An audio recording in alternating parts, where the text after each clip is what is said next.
Hello everyone, so today I'm going to explain Dr. Slump episode 1. तो episode के start में हम देखते हैं हॉस्पिटल का सीन जहाँ पर हमारी फीमेल लीड हान्योल दिखती है। वो यहाँ पर एक्सप्लेन करती है कि डॉक्टर्स की लाइफ कितनी टफ होती है। उसे पेट में काफ़ी दर्द हो रहा था और काफ़ी इश्यूज़ थे। वो मुश्किल से ही चल पा रही थी और रास्ते में चलते चलते देखती है कि लोगों की लाइफ कितनी स्मूथ चल रही है और उसकी लाइफ यहाँ पर इतनी ज़्यादा मुश्किलों से भरी है कि वो अपने आप पर भी ध्यान नहीं दे पा रही है। वो मुश्किल से ही चल पा रही थी और रोड क्रॉस करते टाइम वो चक्कर खाकर गिर जाती है और उस टाइम उसे मरने का ख्याल आता है। सीन शिफ्ट हो जाता है जहाँ पर हम स्टोरी के मेल लीड को देखते हैं जो कि एक प्लास्टिक सर्जन है। वो बताती है कि कैसे एक डॉक्टर की लाइफ पूरी बर्बाद हो जाती है अगर वो किसी पेशेंट को बचा नहीं पाते हैं। तो सीन पास का शिफ्ट हो जाता है जहाँ पर हम बुसान का सीन देखते हैं। यहाँ पर हमारी स्टोरी की फीमेल लीड हान्योल रहती थी पहले। यहाँ उसकी मॉम डिस्क्राइब करती है कि उनकी बेटी यानी कि हान्योल पढ़ने में बहुत ज़्यादा इंटेलिजेंट थी और वो स्कूल में टॉप भी करती थी। और यहाँ हम देख पाते हैं कि स्टोरी के मेल लीड यानी कि जोंगवू भी टॉपर हुआ करते थे और उनकी होर्डिंग लगी थी स्कूल में। तभी सीन हमारा वापस से हान्योल की तरफ शिफ्ट हो जाता है जहाँ पर हम देख पाते हैं कि उसकी फैमिली में मैटर हो गया किसी फैक्ट्री को लेके और वो सब आपस में लड़ रहे हैं। लेकिन यहाँ पर हान्योल सिर्फ पढ़ाई करती है और जैसे ही उसका टाइमर ख़त्म होता है वो बोलती है मॉम चलिए हम लोग फैक्ट्री बेचकर सियोल चलते हैं और वहाँ पर मेडिकल की पढ़ाई करूँगी मैं। सीन शिफ्ट हो जाता है जहाँ पर हम देखते हैं कि हान्योल ने जोंगवू के स्कूल में एडमिशन लिया है। यहाँ पर जोंगवू ही टॉपर हुआ करता था लेकिन अब तो न्यू टॉपर आ गई है। सो क्लास में बहुत ज़्यादा केओस मच जाता है और हम देख पाते हैं कि इन दोनों का वॉर शुरू हो चुका है। क्लास के कुछ बच्चे हान्योल के पास बात करने का ट्राई करते हैं जहाँ पर जोंगवू भी आ जाता है लेकिन हान्योल सबको भगा देती है जहाँ पर जोंगवू को लगता है कि इसने मुझसे कैसे ऐसे बोल दिया। हान्योल पढ़ाई को लेकर इतनी ज़्यादा फोकस थी कि वो अपने खाली टाइम में भी एक्सरसाइज करती थी ताकि वो ज़्यादा समय तक पढ़ पाए। अब सीन क्लास में शिफ्ट हो जाता है जहाँ पर सर बच्चों से क्वेश्चंस पूछते हैं। यहाँ पर जोंगवू भी सॉल्व करता है और हान्योल भी, लेकिन हान्योल पहले आंसर कर देती है। जोंगवू खाली हाथ खड़ा करके रह जाता है। उसका फेस देखने वाला था, यहाँ पर इतना जेलस होता है वो। नेक्स्ट सीन में हम देखते हैं जोंगवू रनिंग के लिए पार्क में है जहाँ पर उसे गार्ड से पता चलता है कि हान्योल भी उसके पहले आ जाया करती थी।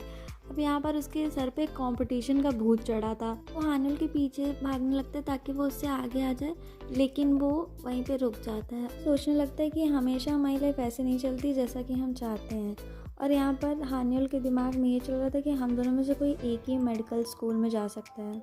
सीन हांगुक नेशनल यूनिवर्सिटी की तरफ शिफ्ट हो जाता है जहाँ पर हम देखते हैं कि कुछ लोग जोंगवू की पॉपुलैरिटी के बारे में बात करते हैं जहाँ पर ये इंसान कुछ जेलस लगता है जोंगवू से और तभी हमारे जोंगवू की एंट्री हो जाती है। वो कलीग जो कि खुद एक डॉक्टर है वो जोंगवू से बोलता है कि तुम हमेशा खुद के बारे में ही सोचते हो।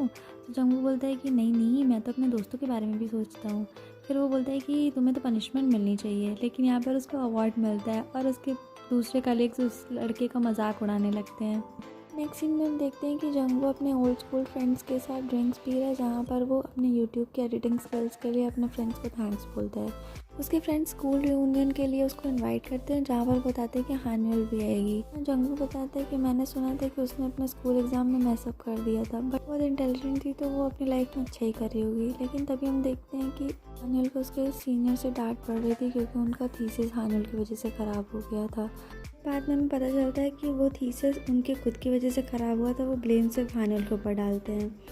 फिर इमरजेंसी आ जाती है जहाँ पर हान्योल को एक पेशेंट को अटेंड करने जाना पड़ता है। उसकी तबीयत ठीक नहीं होती फिर भी वो पेशेंट अटेंड करती है। वो नेक्स्ट मॉर्निंग घर पहुँचती है जहाँ पर उसकी मम्मी उसके लिए खाना प्रिपेयर करती है लेकिन वो ठीक से खा भी नहीं पाती है। उसके सीनियर्स का फ़ोन आ जाता है तो उसे जाना पड़ता है। अब सीन शिफ्ट हो जाता है जहाँ पर जोंगवू अपने लाइफस्टाइल के बारे में बताते हैं कि वो कैसे फेमस हुआ और उसकी लाइफस्टाइल कितनी स्मूथ चल रही थी।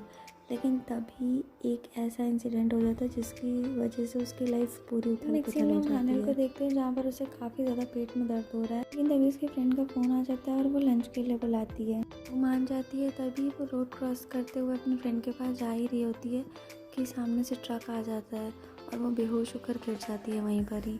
फिर हम देखते हैं कि जोंगवू एक पेशेंट की सर्जरी कर रहा होता है जहाँ पर काफ़ी ज़्यादा ब्लड लॉस होने की वजह से उस पेशेंट को कार्डियक अरेस्ट आ जाता है और वो पेशेंट ऑन द स्पॉट मर जाती है। हम जोंगवू पे पुलिस केस हो जाता है जहाँ पर पुलिस उसे इन्वेस्टिगेशन करते टाइम पूछती है तो वो बताता है कि उसने कोई ब्लड वेसल्स भी नहीं काटी थी जिससे कि वो मर जाए। तो पुलिस उसे जाने को बोल देती है। जंगू क्योंकि पॉपुलर था तो न्यूज़ में ये न्यूज़ फैल गई थी कि जंगू ने कैमरास के साथ माल फंक्शनिंग कर दी है।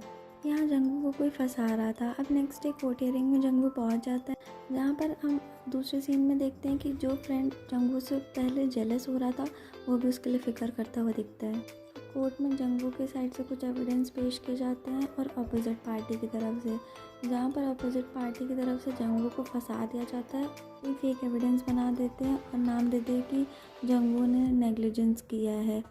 जंगू को आज पहली बार हार कर बहुत ज़्यादा बुरा लगता है, लेकिन वो सोचता है कि कम से कम मेरे पास मेरे दोस्त तो हैं जो मुझ पर ट्रस्ट करते हैं।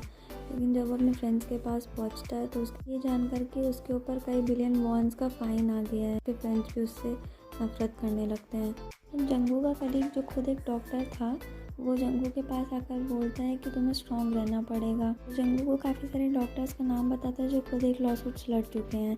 वो कहते हैं कि तुम उनकी हेल्प ले सकते हो। सीन शिफ्ट हो जाता है जहाँ पर हम हानियल को देखते हैं जो कि खुद पे सेल्फ डाउट कर रही होती है कि इतनी ज़्यादा मेहनत करने के बाद भी कोई भी ऐसा दिन नहीं जाता जहाँ पर उसे डांट ना पड़े किसी भी चीज़ के लिए। लेकिन वो फिर भी गिव अप नहीं करना चाहती थी। वो अपने डॉक्टर से मिलना चाहती है, जहाँ पर उसे डॉक्टर बताते हैं कि तुम्हें डिप्रेशन हो चुका है और तुम्हें कुछ मेडिसिन लेनी पड़ेगी। वो रास्ते में चलते चलते यही सोच रही थी कि उसके पास डिप्रेशन में आने का भी टाइम नहीं है, वो डिप्रेस नहीं हो सकती है। वो अपनी दवा फेंक देती है डस्टबिन में और ड्रिंक्स के लिए छत पे चली जाती है। टेरेस पे आकर उसे कोई अननोन इंसान मिलता है और ये अननोन इंसान कोई और नहीं जंगू होता है। जंगू हानियल को इतने सालों बाद देखकर शॉक्ड हो जाता है। तभी सीन फ्लैशबैक में आ जाता है जहाँ पर हम देखते हैं कि हानियल वॉक करते हुए गिर जाती है और जंगू से पिक करने आता है। यहाँ पर रोमांटिक होने की कोशिश करता है, लेकिन हानियल जो है उसको तो टाइम वेस्ट करना नहीं होता है, वो तुरंत ही वहाँ से भाग जाती है। जंगू को याद आता है कि ये वही लड़की जिसे मैं पसंद भी करता था और ये वही लड़की जिससे मैं अब नफरत भी करता हूँ। ये दोनों तब मिलते हैं जब इन दोनों का ये बुरा टाइम चल रहा होता है। और यहाँ पर हम देखते हैं कि हानियल भी इसे कुछ ज़्यादा पसंद नहीं करती। फिर खत्म हो जाता है। Thanks for watching and also if you like my video then please like share and subscribe.